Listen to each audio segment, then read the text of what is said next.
من فيض مولانا الغفور قرآن رب العالمين جاء لنا نبراس نور فيه السعادة واليقين أسمى المعاني في السطور نسمو بها دنيا ودين نلقى الشفاعة في النشور بدلائل النور المبين في حفظه تحلو الأمور ما خاب من يرجو المعين نلقى الشفاعة في النشور بدلائل النور المبين بدلائل النور المبين.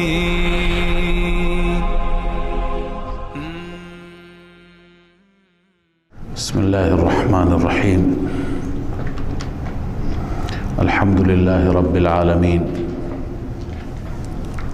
والعاقبة للمتقين والصلاة والسلام على سيدنا سيد الأنبياء وخاتم النبيين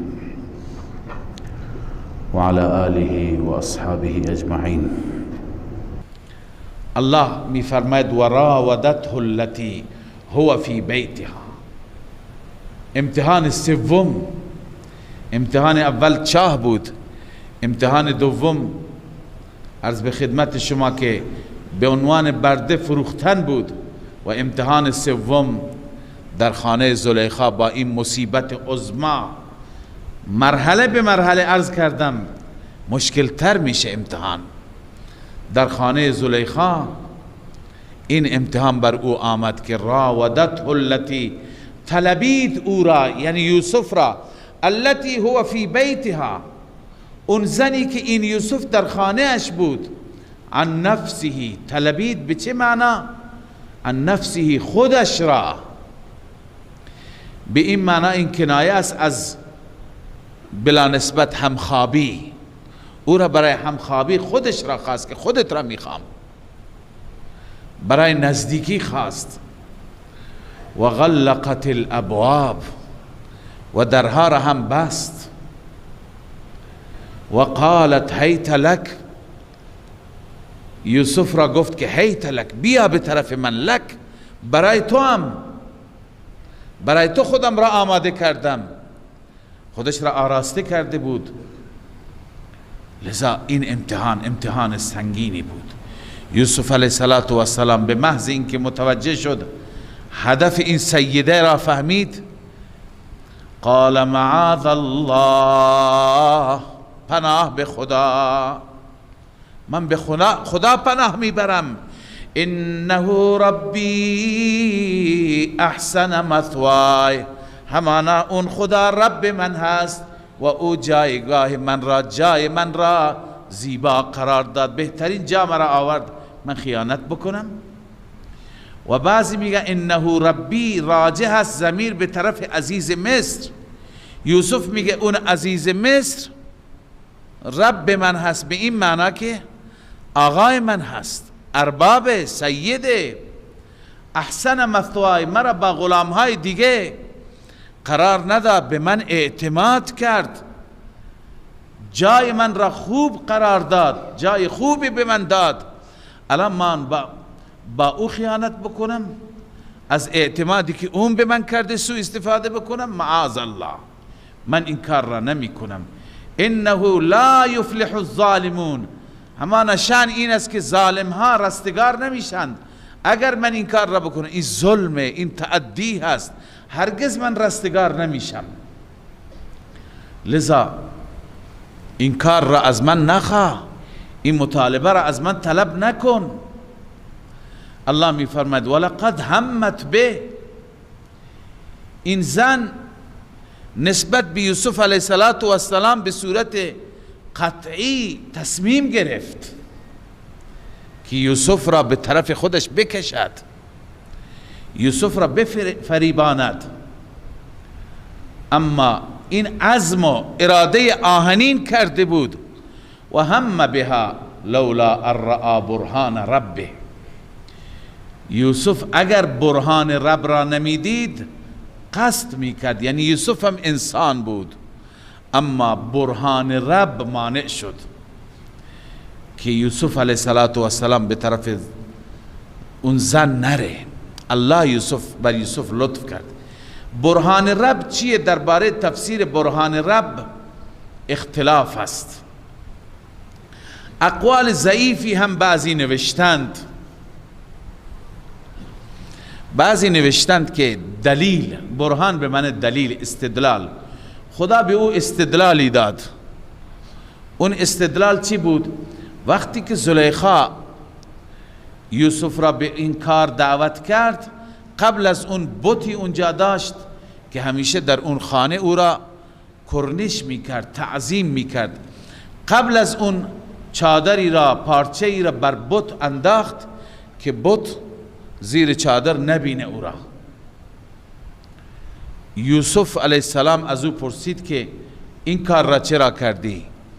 گفت از خدایم، از این خدایش بود، از خدایم خجالت میکشم، شرم کردم، لذا چادر را بر او انداختم که مرا نبیند.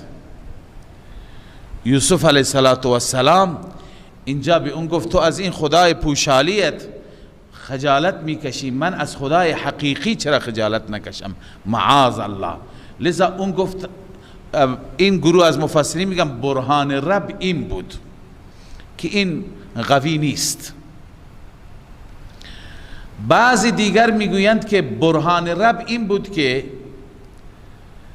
تصویر یعقوب را خدای عزوجل از بالای سقف به یوسف نشان داد که یعقوب دست یوسف را نگاه میکرد و چشمایش در آمده بود. یوسف وقتی که پدر را دید خجالتش کشید، گفت که من این کار را نمی کنم. این هم ضعیفه، از روایت صحیح ثابت نیست و دیگه تو این کمالی هم نیست. یعنی پدر انسان بیاد انسان را ببیند، هر که باشه این کار را نمی کند، پدر بیاد تماشا بکند. پس این حرف هم حرف نادرستی هست. بعضی معتقدند که برهان رب نبوت است. نبوت که کل برای نبوت چون عصمت هست، نبی معصوم است و تمام راه و چاه را نبوت به انسان نشان میده. و حضرت شیخ حسین علی رحمه الله میفرماید استقامت و ربط القلب و برهان رب هست که با نبوت هیچ تضادی ندارد. استقامت و ربط القلب که انسان بر مسیر حق وقتی که خوب استقامت کند، خدای عزوجل چنان دلش را تقویت می کند و قرص می کند که این انسان هرگز گمراه نمیشه، هرگز به طرف اشتباه پا نمی گذارد. پس اون مراد است. لذا الله می فرماید یوسف اگر اون برهان رب نبود، اینجا تقدیم و تأخیر هست. به قول ابو عبیده قال هذا على التقدیم و التأخیر كأنه اراد، گویا اصل عبارت و اصل آیه این است ولقد همت به. زلیخا نسبت به یوسف عزم آهنین کرد، ولولا ان رأى برهان ربه لهم بها. اگر یوسف برهان رب را نمیدید اونم قصد میکرد، اما یوسف این قصد را هرگز نکرد، چنین اراده ای نکرد، چون الله عزوجل بهش استقامت و ربط القلب نصیب کرده بود. الله می فرماید كذلك لنصرف عنه السوء والفحشاء. این کاف لبیان الکمال است. از کمال ما است که ما تمام کارها و تقدیر من را انجام دادیم. لنصرف، به خاطر این که ما برگردانیم، منصرف و منحرف کنیم از یوسف، السوء والفحشاء. سوء و فحشا، سوء اراده زنا، فحشا خود زنا. یعنی الله تعالی می فرماید جرت افعالنا و اقدارنا كذلك لنصرف. روح المانی گفته، یا بعضی گفتن كذلك ثبتناه لنصرف، ما یوسف را ثابت قدم قرار دادیم تا که از او منحرف کنیم، هم خود زنا را هم اراده زنا را، نه اراده زنا کرد نه به طرف خود زنا رفت. چرا؟ انه من عبادنا المخلصین، همانا یوسف از بندگان برگزیده ما بود، الله او را گلچین کرده بود، لذا گلچین الله هیچ وقت اشتباه نمی کند. واستبق الباب، دیگه یوسف چاره ای ندید، این زن تصمیم گرفته، تصمیم خودش را گرفته و به هیچ صورتی رها نمی کند و الکن نیست، لذا پا به فرار گذاشت، پا به فرار گذاشت و زن هم دنبالش افتاد، از پشت یوسف را گرفت و یوسف توجه نکرد، پیراهنش پاره شد و به همون صورت رفت. به محض اینکه رفت دم در عزیز مصر را یافت.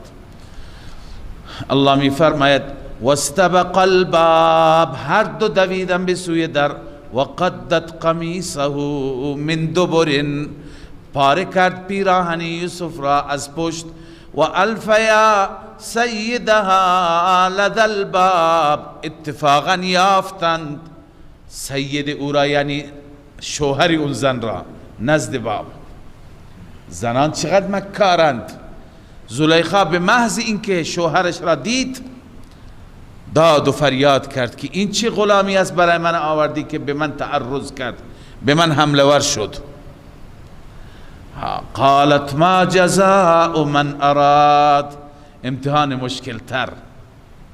پیغمبر خدا، یک انسان پاک دامن، او را به سوی کار بی افتی و فحشا دعوت می کنند، بعد از اینکه اون پاک در میاد او را متهم می کنند که خودش این کار را کرده. عرض کردم لحظه به لحظه مشکل تر. قالت ما جزاء، این بهتان زلیخا است. چه هست جزاء و کیفر کسی که من اراد به اهلک، نسبت به اهل تو اراده سوء بکند.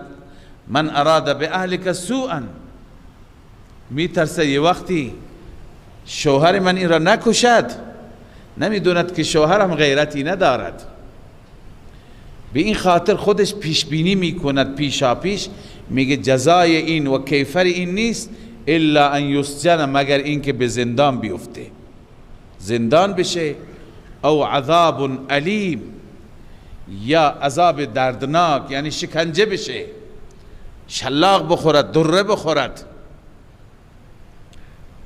وقتی که این پیشنهاد را کرد پیشا پیش هنوز ثابت نیست که مجرم کیه، گناهکار کیه، اون مجرم را هم مشخص می کند، جزایش را هم مشخص می کند. اما یوسف علیه السلام جواب داد قال هی راودتنی عن نفسی، این مرا طلبید، یعنی نفس من را برای همخوابی. یوسف علیه السلام بغیر از این یک جمله چیزی دیگه نگفت، فقط از خود دفاع کرد، گفت او بود که از من این کار را خواست، از من این دعوت را، چون که یوسف داشت بدنام میشد، باید این دفاع را از خود میکرد.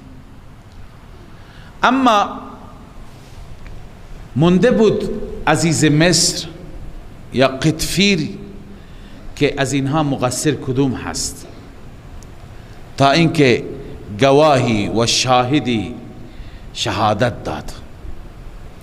شاهد بعضی گفتند که بچه‌ای در گهواره بود و این بچه از گهواره گفت که شما پیراهنش را نگاه بکنید. در بعضی تفسیرها ذکر این بچه آمده، اما محققین ما رد می کنند، میگن در حدیثی که آمده 3 تا بچه در طفولیت صحبت کردن، نام این بچه نیست. پس کی بود این شاهد؟ اگر بچه می بود، بچه در گهواره همین قدر می گفت که یوسف بیگناه هست، هم کافی بود. چرا استدلال بیاره؟ اینکه استدلال میارد، دلیل به اصطلاح پلیسی داره بررسی میکنه و کاراگاهی داره بررسی میکنه، خب این یک انسان بزرگ عاقل هست، دعوت به فکر میده، دعوت به تعقل میده، میگه همه شما فکر بکنید. این شخصی بود که میگویند پسر عموی زلیخا بود، در همین کاخ زندگی میکرد، این از بیرون کاخ نبود. این صحنه را دید، سر و صدا را مشاهده کرد، جریان را شنید، آمد دید که زلیخا هست و قطفیر هست و یوسف هست و جر و بحث هست. اینم آمد سر رسید، از موضوع با خبر شد. بعد از اینکه عزیز مصر مونده بود که چیکار بکنه، این به صورت عادلانه و منصفانه گفت بررسی بکن، ببین اگر پیراهنش از پشت پاره هست، خب قطعا یوسف داشته میدویده، او از پشت گرفته، و اگر پیراهنش از قسمت جلو پاره هست، پس زلیخا راست میگه، یوسف تعرض و حمله ور شده، او از خود دفاع کرده و پیراهنش را پاره کرده. پس این اکتشافات پلیسی میشه گفت که از بعضی از اشارات قرآن مجید هم ثابت کرد و میشه از اینها دلیل و قرینه گرفت. لذا قال هي راودتني ها و شهد شاهد من اهلها. این شاهد کی؟ اولا تفسیر خازن گفته قال الحسن، امام حسن بصری گفته، و عکرمه و قتاده و مجاهد، همین ها گفتن لم یکن صبیا، بچه‌ای نبود، ولكن كان رجلا حکیما، مرد حکیمی بود، ذا رأی، دارای رأی بود، یعنی عاقل بود. قال هو ابن عم المرأة، گفتن که این پسر عموی زن بود، یعنی زلیخا بود، لذا این داوری کرد. داوریش چی بود؟ و شهد شاهد من اهلها، از اهل زلیخا شاهدی شهادت داد. تشریح شهادت: ان کان قمیصه قد من قبل فصدقت، اگر پیراهنش پاره شده از جلو، فصدقت، پس زلیخا راست میگه، و هو من الكاذبین، یوسف از دروغگویان است. و ان کان قمیصه قد من دبر، اگر پیراهنش پاره شده از پشت، فکذبت، اون وقت زلیخا دروغ میگوید، و هو من الصادقین،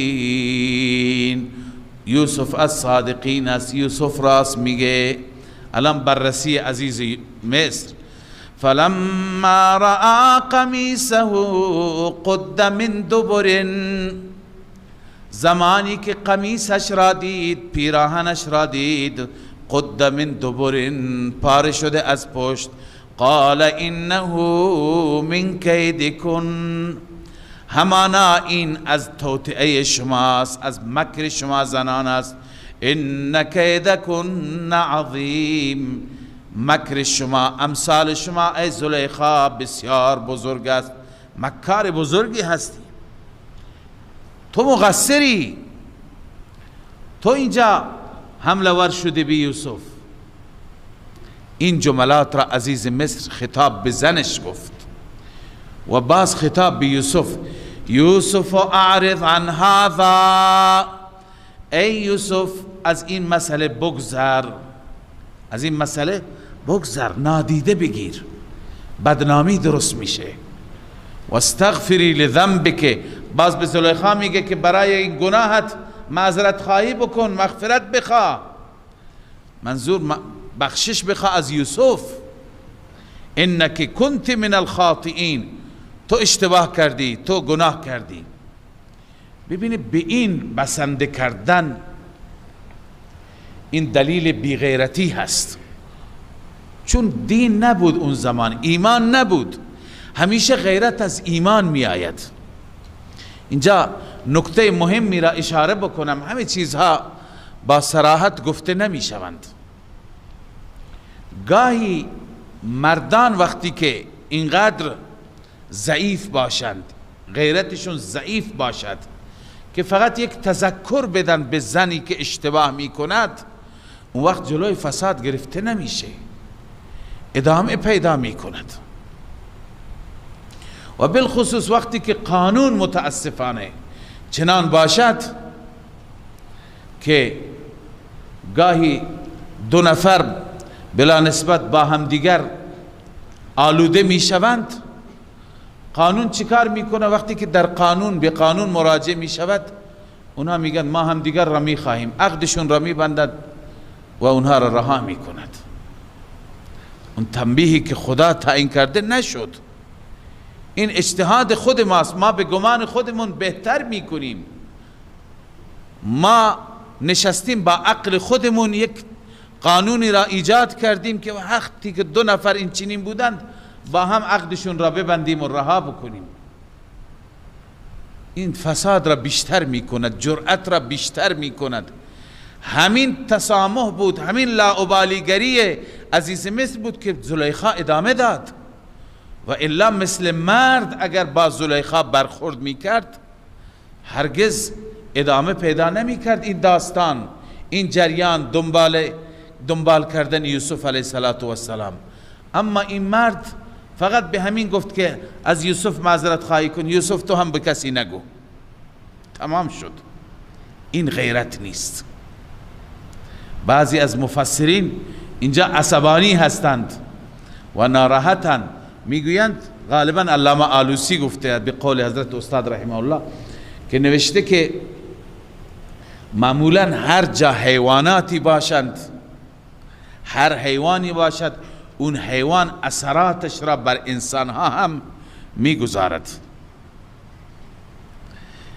لذا ایشون نوشته در جنگل‌های مصر شیر وجود ندارد. شیر حیوانی هست که در غیرت معروف است، سردار جنگل است. لذا شیر وجود ندارد. شیر که در اون جنگل ها نباشد انسان ها هم غیرت ندارند. البته این چیز ثابت شده هست، این الان قول علامه آلوسی هست غالبا، اما این از احادیث ثابت شده است که انسان از حیوان متأثر میشه. رسول اکرم صلی الله علیه وسلم نسبت به اهل یک منطقه فرمود که اینها اهل غنم هستند، یعنی گوسفنددار، مالدار بودند اما مالداریشون با گوسفند بود. فرمود که گوسفنددار هستند و اینها متکبر نیستند، سنگدل نیستند، سختدل نیستند، متواضعند، نرمدلند. چرا؟ چون گوسفند حیوان متواضعی هست، گوسفند نرم هست، گوسفند هر کسی بگیرد گوشش را هر طرف بره میره. لذا اثرات اون گوسفند در صاحبان گوسفند هم گاهی میفته. و به جای دیگه اشاره کردن آن حضرت اونها مالداری شتر داشتند، فرمودند اونها سنگدلند، سختدل هستند، چون شتر سخته، حیوان سخت جانی هست. لذا نسبت به اونها گفتند، اشاره فرمودند که اونها غلظت قلوب دارند، دلهایشون سخته و مشکل دارند اون قوم. پس اثرات حیوان بر انسان هم گاهی خواهد بود. به این خاطر علامه آلوسی نوشته چون اونجا از حیوانات با غیرت و درنده ها چیزی نیست، مردمش هم اینگونه هستن. لذا برگردیم به خودمون، در جامعه خودمون. خدای نکرده گاهی چنین اشتباهاتی میشه که امروز فراوان میشه، گزارشات میاد گاهی افرادی، دختر بچه های نادانی از طریق این فضاهای مجازی، شبکه های مجازی مبادرت میکنن با یک سری ارتباطاتی. باید مرد خانه هم مدیر باشد، هم واقعا غیرت ایمانی داشته باشد. یک مدیر تمام ابعاد خانه را باید کنترل داشته باشد، همه چیز را باید بپاید، از همه چیز باید خبر باشد، با خبر باشد. اینجا دیگه صفت گوسفندی داشته نباشد که از هیچ چی خبر ندارد و ساده سیده به اصطلاح.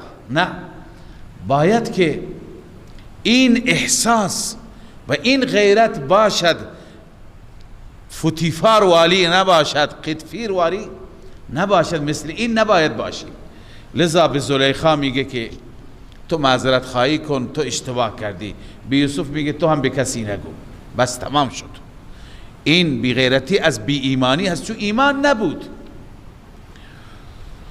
الله عزوجل ادامه میدهد وقال نسوة في المدینة امرأة العزیز تراود فتاها عن نفسه.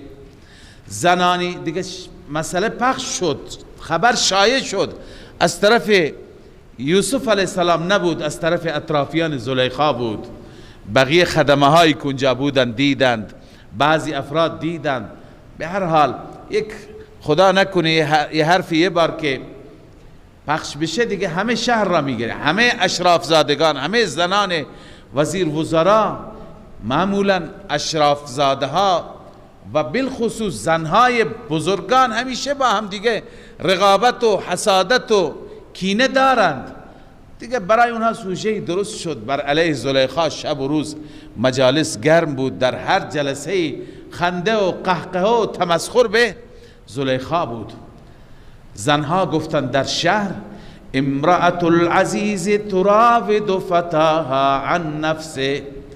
امرأة العزیز این استبعاد اول، یعنی واقعا بعیده که زن عزیز هست، یک زن معمولی نیست، زن سروزیر است. تراود فتاها، طلبیده برده خودش را، نه یک انسان شریفی را. از نظر اونها شریف نبود، برده بود. قد شغفها حبا، همان دل او را پاره کرده. حب یعنی حب اون در دلش نشسته. شغف معناش این خرق حبه شغاف قلبه، درون قلب این حب پاره کرده، یعنی در ته دل و در ته قلب نشسته. انا لنراها فی ضلال مبین، ما او را در گمراهی میبینیم، در حماقت میبینیم، بیعقلی میبینیم که اون نسبت به برده خودش علاقمند شده. بسیاری نوشتند که اینها را اون به کسانی میگفتند که خبر به زلیخا برسد. خبر به زلیخا برسد دو منظوره بود، یکی این که زلیخا را با زلیخا رقابت داشتند، دوم این که زلیخا به خاطر اینکه خودش را تبرئه بکند، بخاطر چون شنیده بودند از یوسف که یوسف چه ماهی هست، یک علاقمند بودند یوسف را ببینند. لذا وقتی که شنیده بودند میخواستند زلیخا ترتیب بده به اونها، هم نشون بده که من بی گناهم، بی تقصیرم. چنانچه وقتی زلیخا شنید، زلیخا هم کم نیاورد. فلما سمعت بمکرهن ارسلت الیهن. این تدبیر برای اظهار معذوریت، یعنی نقشه کشیده که نشان بده من معذورم، من حق دارم. فلما سمعت بمکرهن، زمانی که شنید مکر آنان را، طعن و تشنیع آنان را، ارسلت الیهن، به سوی آنان فرستاد، و اعتدت لهن متکئا، برای همه متکا بالش آماده کرد، جای راحت. و آتت کل واحدة منهن سکینا، به هر یک چاقوی داد. سبحان الله، امتحان سختری برای یوسف شروع میشه. یوسف پیغمبر که در خاندان عفت و پاکی بزرگ شده، در عرض کنم که پاک دامنی و حفاظت چشم و حفاظت ایمان بزرگ شده، الان شب روز در معرض چنین مسائلی هست، گرفتار شده. لذا اینها همه برای یک انسان شریف، اینها همه امتحانند، آزمایشند.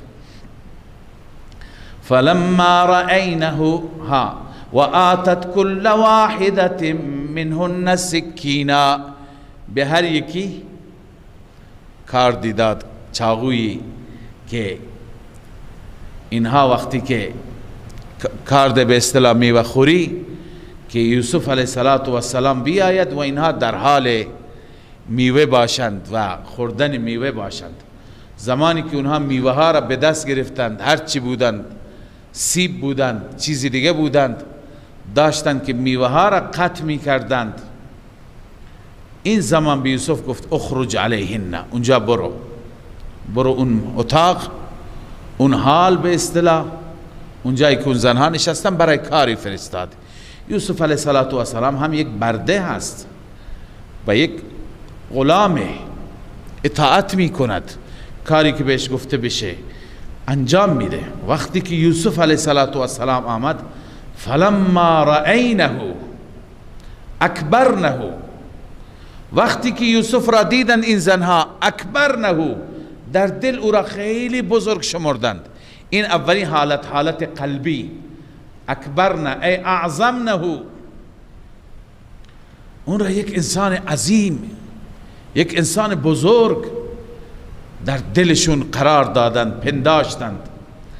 دوم حالت قالبیه، حالت جوارح، و قطعن ایدیهن، دستهاشون را قطع کردند، یعنی بجای اینکه میوه را ببرند دست بریدند، دستهاشون را خونالود کردند و اصلا متوجه هم نشدند. این حالت دوم که بر جوارح ظاهر شد. حالت سوم بر زبان، حالت زبان و لسان. و قلنا حاش لله ما هذا بشرا، پاکی برای خدا، خدا چه مخلوقاتی را درست می کند. ما هذا بشرا، این بشر نیست. ان هذا الا ملک کریم، نیست این مگر ملک معزز، از فرشتگان معمولی هم نه، از اون خوبانشان.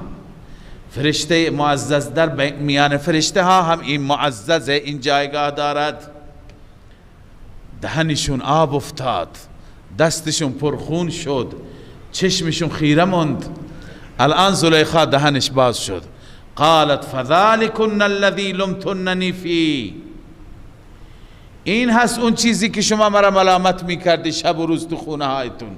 اونا گفتن نه، تو حق داری، ما اشتباه کردیم. الان زلیخا تهدید میکند باز هم یوسف را، اما ابتدا اعتراف میکند. ولقد راودته عن نفسه، عرض کردم اون بیغیرتی عزیز مصر باعث که اینجا در جمع زنها اعتراف میکنند. بله من اون خواستم، من از او تقاضا کردم برای این عمل، به عنوان افتخار داره میگه. ولقد راودته عن نفسه، من او را طلبیدم، یعنی خودش را، نفسش را، برای نزدیکی با من. حضرت آلوسی میگه حسب ما قلتن و سمعتن، یعنی اون چه که شنیدید شما زنها و گفتی راست درسته، من گفتم، من خواستم. اما فاستعصمه، او معصوم درآمد، بی گناه درآمد. معنیش اینه که فامتنع امتناعا شدیدا، او باز آمد، اون این کار را با من نکرد، ولی من دست بردار نیستم. ولئن لم یفعل ما آمره، اگر انجام ندهد این کار را که من او را امر می کنم، لیسجنن، حتما زندان میشه. ولیکونن من الصاغرین، حتما از صاغرین میشه، از ذلیلین میشه. شما باش صحبت کنید، من به این رحم نمی کنم اگر تن نده به این خواسته. مفسرین گفتن که زنها گفتند شما به ما اجازه بدید، ما قانعش میکنیم. لذا شروع کردن با یوسف صحبت کردن را، هر یکی جداگانه. چون اینجا هست یوسف میگه قال رب السجن، پروردگارا السجن احب الی، زندان محبوب تر است برای من، مما یدعوننی الیه، از آنچه که این زنان مرا میخوانند. اول یکی بود، الان همه زنها، هر زنی با یوسف که تنها میشد میگفت، بعضی گفتن یدعوننی، همه یوسف را میگفتن به خواسته زلیخا تن بده، حق داره. ولی بعضی دیگه گفتند از مفسران، چون یدعونه جمع مؤنثه، هر یکی به طرف خودش دعوت میداد، میگفت که خب با زلیخا اگر نه بیا با من، العیاذ بالله. لذا این عرض می کردم که این انسان شریف زاده رسول اکرم صلی الله علیه وسلم چه کلمات زیبایی درباره سیدنا یوسف علیه السلام بکار برد زمانی که یوسف را توصیف کرد. فرمود الکریم ابن الکریم ابن الکریم ابن الکریم، انسان کریم، انسان با شخصیت، انسان با عزت که خودش هم کریم، پدرش هم کریم، جدش هم کریم، جد امجدش که ابراهیم باشد هم کریم، چون همه پیغمبران، همه پاکان، همه شریفان. لذا این چه بلایی هست، چه بدبختی هست که چنین زنهای بلا تشبیه، بی بند و بار، زنهای فاحشه با اینها گرفتار شده. هر یکی دعوتش میده برای یک انسان شریف، برای یک انسان خانواده. این از کشتن هم بدتر است، از هر شکنجه‌ای هم بدتر است. لذا الان زندان را تمنا میکنه. چه انسانی هست که برای زندان بره؟ معلوم میشه که چنان اینجا سخته که زندان برایش جای راحتی هست. لذا میگه رب السجن احب، ای رب من از سجن و زندان احب الی، محبوب تر است به سوی من مما یدعوننی الی، از آنی که این زنها مرا دعوت میدهند به سوی آن، از اون عملی که این زنها مرا دعوت میدهند. و باز این پیغمبر خدا همه چیز را به الله می سپارد. میگوید و الا تصرف عنی کیدهن، بار اله اگر از من بر نگردانی، منصرف نکنی کید آنها را، مکر و توطئه آنها را، اصب الیهن، من میرسم به آنان، یعنی تمایل پیدا میکنم، من مرتکب میشم. لذا از تو میخواهم قدم به قدم. این سیرت انبیاست که در هر مرحله از آزمایش قرار میگیرد، چه مصیبت باشد امتحان، چه نعمت باشد. قبلا مصیبت بود، اینجا نعمت هست، گرچه اینم مصیبت هست اما در ناز و نعمت. لذا انسان قدم به قدم باید از الله کمک بخواهد، استمداد بکند. لذا میگه ای خدایا اگر شما توطئه آنها را از من دفع نکنی، اصب الیهن، من به سوی آنان تمایل پیدا میکنم، و اکم من الجاهلین، سپس من از جاهلان میشم، من از انسانهای نادان میشوم. اجابت الهی، الله اجابت میکند. فاستجاب له ربه فصرف عنه کیدهن، الله اجابت کرد برای یوسف کید آن زنان را، کیدهن، نگفت کیدها فقط توطئه زلیخا، بلکه کید زنان. الان همه زنان به حرکت افتادند، همه دنبال افتادند. الله حفاظت کرد پیغمبر خودش را. انه هو السمیع العلیم، همانا اون ذات سمیع هست، شنوا هست، و العلیم دانا هست، همه چیز را هم میشنود و از همه احوال با خبر است. علی ای حال یوسف علیه السلام وقتی که دعا کرد اجابت الهی شد. اما یوسف در یک دوراهه هست. از یک طرف برای اینکه از مکر این زنها خلاص بشه، آزاد بشه، به زندان بره بهتره. اما از یک طرف وقتی که به زندان بره به عنوان یک متهم، به عنوان یک گناهکار در میان تمام مردم، اون عفت یوسف، اون پاکدامنی یوسف، چون یوسف رسالتی دارد، باید رسالت خودش را به اینها برساند. لازمه رسالت اینه که بیگناهیش ثابت بشه. لذا به عنوان یک گناهکار به زندان میفته. این بازم یک امتحان دیگه هست. الله می فرماید ثم بدا لهم من بعد ما رأوا الآیات، سپس روشن شد برای آنان، واضح شد برای آنان بعد از اینکه آیات را دیدند، یعنی نشانات را دیدند، یک سری نشاناتی بود که این نشانات می طلبید باید یوسف را به زندان بندازند. اون این بود که عزیز مصر روز به روز بدنامیش را می دید، زنش همه جا را به گند کشیده بود، به اصطلاح بلا نسبت بدنام کرده بود.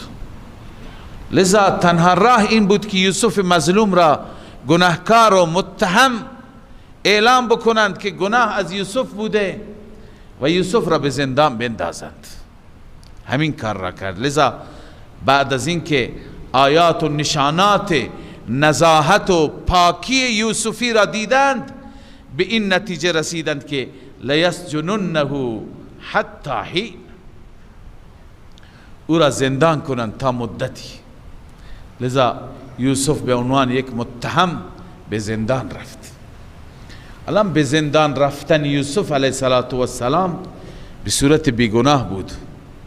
خیلی ها میگویند که زندان، بعضی مردم به زندان میرن میگن که زندان سنت یوسفی هست. نه، سنت یوسفی برای هر که نیست، برای کسی که بیگناه بیفته سنت یوسفی است، نه اینکه ما خلاف بکنیم و خلاف قانون انجام بدیم، بعدن وقتی که به خاطر خلاف ما را دستگیر کردند و به زندان افتادیم بگیم سنت یوسفی. سنت یوسفی نیست.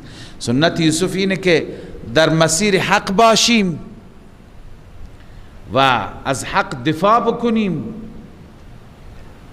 به جای اینکه از ما استقبال بشه از مسیر حق ما، از مسیر درست ما را زندان بکنند. بیگناه به زندان اگر رفتیم اون وقت سنت یوسفی شده. لذا یوسف علیه السلام بیگناه به زندان رفت. بعد از اینکه یوسف علیه السلام با توجه به فشاری که از سوی زنان مصری بر او بود، خودش هم تمنای برون رفتن از این حالت را داشت و تنها راه این بود که به زندان برود و زندان را قبول بکند. یوسف علیه السلام راهی زندان شد. وقتی که راهی زندان شد، در زندان سیدنا یوسف علیه السلام با اخلاق کریمانه‌ای که داشت، با خیرخواهی و نصحی که نسبت به همه داشت، با برخورد کریمانه، هر یکی دریافت که این شخص یک شخص معمولی نیست.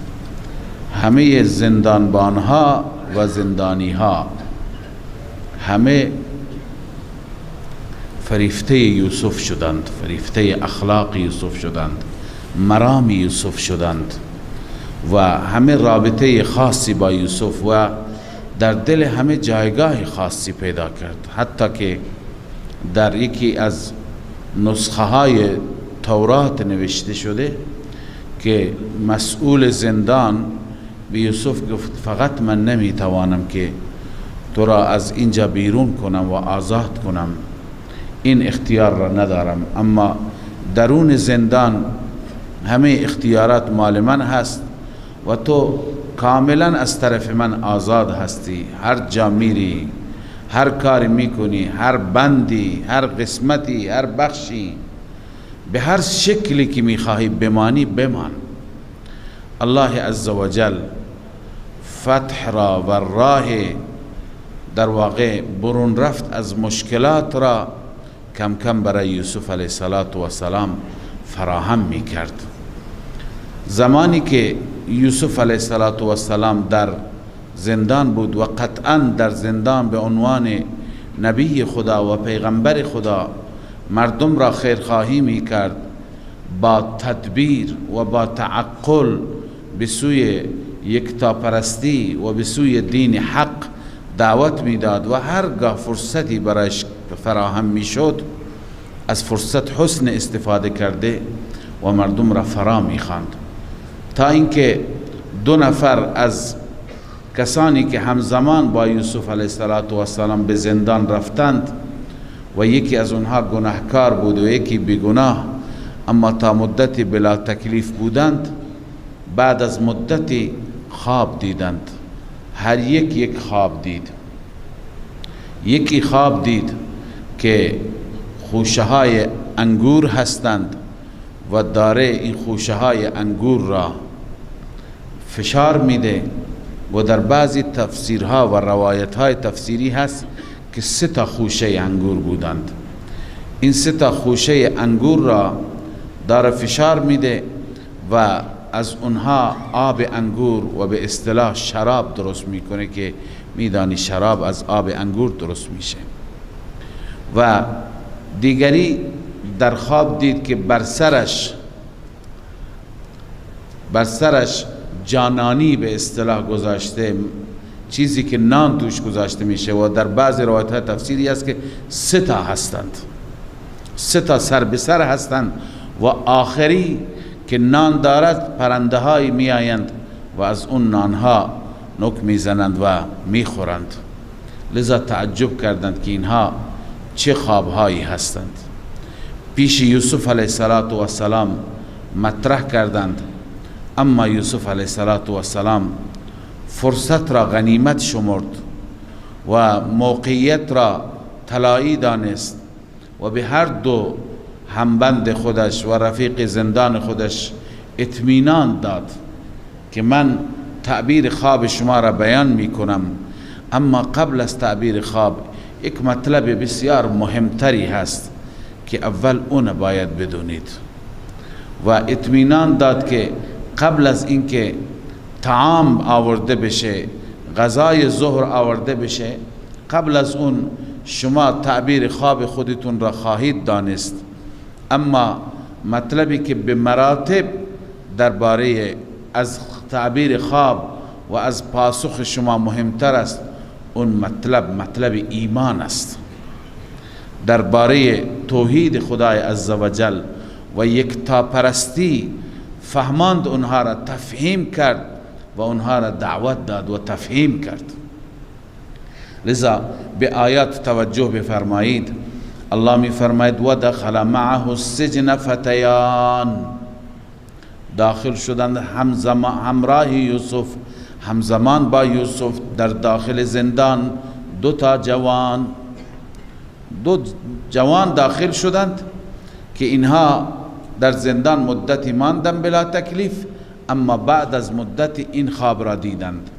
قال احدهما انی ارانی اعصر خمرا، یکی از آنان گفت که من در خواب دیدم که من می فشارم شراب، یعنی اون چیزی که سبب شراب میشه، یعنی انگور، که از انگور آب انگور و نهایتا شراب درست میشه.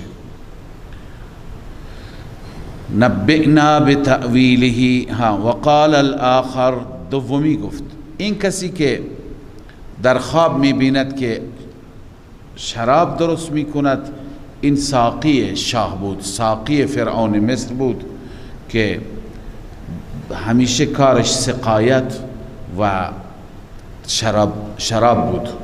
اما دومی که آشپز بود یا خباز بود، کسی که نان درست میکرد.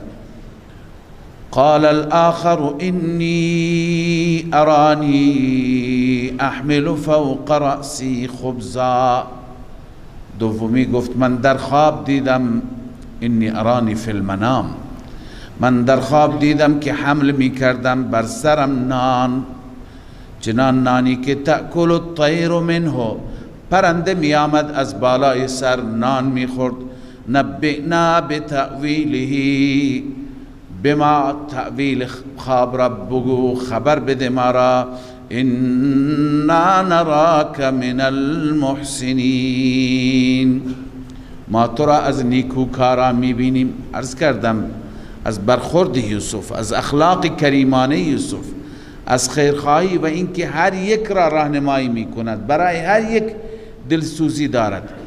احساس کردن مرد فهیمی هست، مرد روشنی هست و مرد خیرخواهی هست، قطعا میتواند در این خواب ما را راهنمایی کند. غافل از اینکه یوسف علیه السلام تخصص تعبیر خواب را داشت و الله عزوجل این ملکه را به این خاندان داده بود، به حضرت یعقوب علیه السلام، به یوسف علیه السلام. خواب و تعبیر خواب هم یه ملکه خدادادی هست که الله عزوجل به بعضی از افراد میده و عجیب استنباط میکنند. کار هر کس نیست. خوابهایتون را هم به هر کس نگویید، هر کس نمیتونه تعبیر بکنه و چه بسا در کتابهای تعبیر نوشته، چه بسا افرادی غلط تعبیر بکنند و چیز نامناسبی از آب در بیاد. من نکته کوتاه خدمت شما عرض میکنم که چقدر خواب تعبیرش تفاوت دارد بر اساس شرایط، بر اساس زمان، بر اساس مکان. مثلا اگر مردی عالمی ببیند که امامت میکند، میگویند معبرین خب این خواب خوبی هست، امامت میکند یا خطبه میدهد. اگر ببینند که زنی داره امامت میکند یا خطبه میده، این دلیل فساد دین هست. یا مثلا در زمان ابن سیرین رحمه الله کسی خواب دید که زیر تختش، تخت خوابی که بر او همیشه استراحت میکند، زیر تختش آتشی روشن هست. ابن سیرین رحمه الله گفت برو و زیر اون را حفر بکن، اونجا خزانه ای هست. حفر کرد، خلاصه به گنجی دست یافت. بعد از مدتی چند ماهی گذشت، کسی دیگه عیناً همون خواب را دید که زیر تخت خواب من آتشی روشن هست. ابن سیرین گفت فوراً برو دست زن و بچه ت بگیر، از خونه بیرون کن که احساس خطر میکنی. فوراً رفت زن و بچهش را بیرون کرد. خانه و به اصطلاح اتاقش ویران شد، افتاد، سقف افتاد. تعجب کردند شاگردان ابن سیرین که او هم این خواب را دید، این هم همون خواب را دید، تعبیر دوتا چرا تفاوت داشت؟ گفت با توجه به اینکه فصل دو فصل بود. اون فصلی که اون خواب را دید فصل زمستان و سرما بود. اون زمان تعبیر آتش به حرارت و به گرمی و به هر حال به چیز مفیدی هست. اما الان که این خواب را دیده تابستان هست، فصل گرما هست، الان آتش معنایی ندارد بغیر از خرابی و فساد. لذا بسیار ظرافت‌های در خواب هست و تعبیر خواب هست که الله عزوجل این ملکه را به افراد خاصی عنایت فرموده، کسانی که راحت میتونن استنباط بکنند از بالخصوص خواب را و تعبیر خواب را با استنباط از آیات الهی و با استنباط از احادیث نبوی علی صاحبها الفتحیه. بنابراین اونها نمیدونستن که یوسف علیه السلام کارشناس هست، متخصص هست، فقط ظاهرش را دیده بودند و از ظاهر اونها حسن ظن داشتند. اما یوسف علیه السلام قبل از تعبیر به اونها تسلی میده. قال لا یأتیکما طعام ترزقانه، پیش شما طعامی نمی آید، غذایی نمی آید که اون غذا امروز شما داده میشید و پذیرایی میشید. الا نبأتکما بتأویله، مگر من به شما خبر میدهم، تعبیر بیان میکنم، بتأویله، تأویل خواب شما را، قبل ان یأتیکما، قبل از اینکه اون طعام، اون غذا پیشتون بیاید. یعنی مطمئن باشید قبل از ظهر من تعبیر خواب را، غالبا صبح بوده و وقت ضحا بوده که این خواب را بیان کردن. لذا هنوز تا ظهر چند ساعتی فرصت است، ولی هنوز اول مطلب مهمتر من را گوش کنید. ذالکما مما علمنی ربی، باز هم اونها را اطمینان میده از نظر اینکه تعبیر هم تعبیر درستی خواهد بود. میفرماید این تعبیر از اون نکاتی هست و از اون مواردی است که رب من به من آموزش داده، به من یاد داده. اما اول خودم را معرفی کنم که من کی هستم. همیشه شخصیت انسان در تأثیرگذاری بسیار مهم است.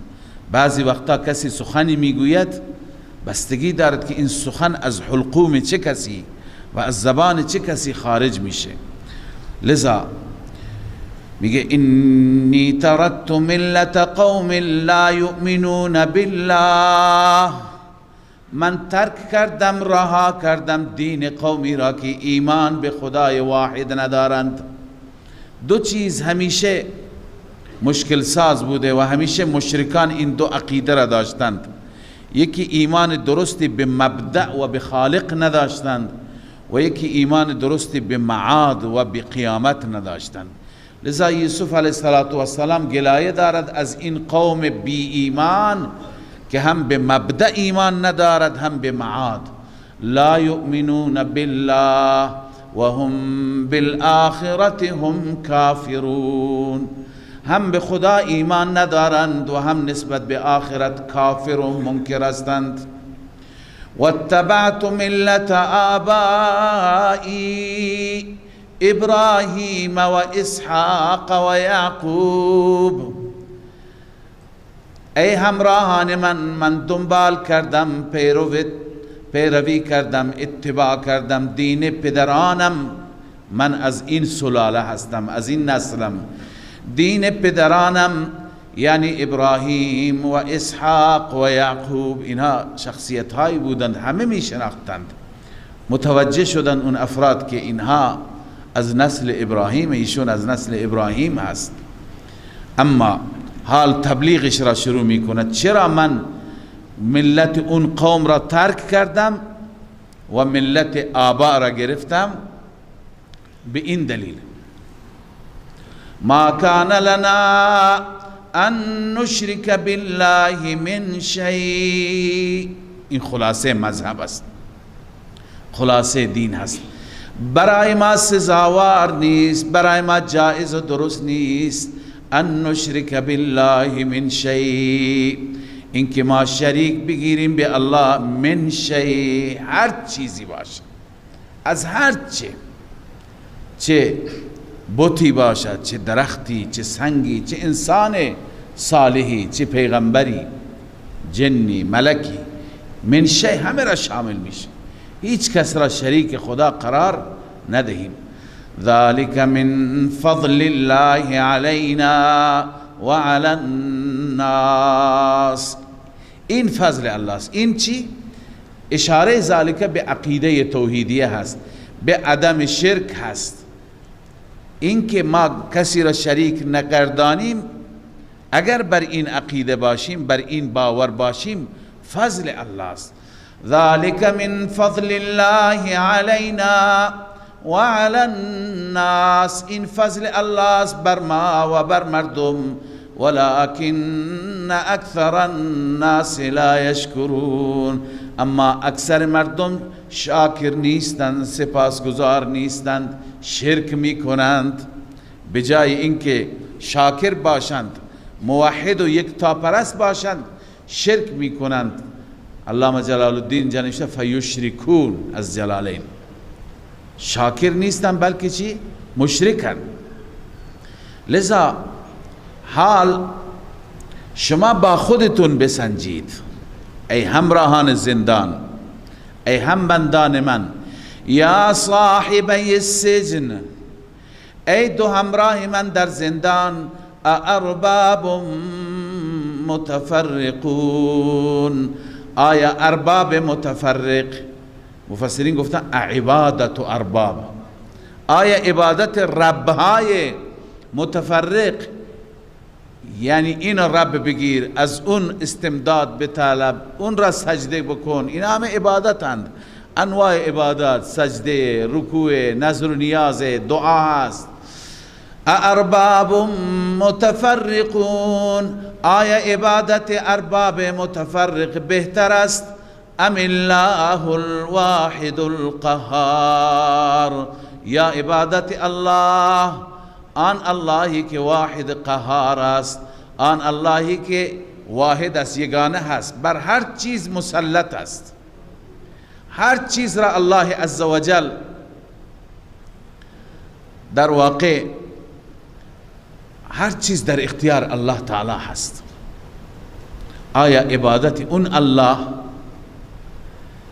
بهتر هست که حاکم مطلق است، مطلقاً مسلط است، یا اینکه عبادت ربهای متفرق و گوناگون که ما انتخاب کردیم؟ آیا ارباب متفرق و عبادت ربهای گوناگون رنگ برنگ بهتر است یا عبادت اللهی که اون الله یگانه هست و قهار است؟ قهار قبلا خدمت شما عرض کردم یک معنایش قهر کننده، غضب کننده بر کسی که شرک می کند، اما اکثرا قهار در قرآن مجید به معنای غالب و مسلط و بر هر چیز چیره می آید. ما تعبدون من دونه الا اسماء سمیتموها، شما پرستش نمی کنید به غیر از الله مگر نامهایی که شما نامگذاری کردید. انتم و آباؤکم، شما نامگذاری کردید، شما و پدران شما. ما انزل الله بها من سلطان، آنانی که الله هیچ دلیل عقلی و نقلی، سلطان به معنی دلیل عقلی و نقلی، هیچ دلیلی برای معبودیت اونها و برای این صفاتی که شما بر اونها نهادید الله نازل نکرده. منظور اینه که این خدایانی که شما پرستش میکنید هر یکی را یک لقب دادید.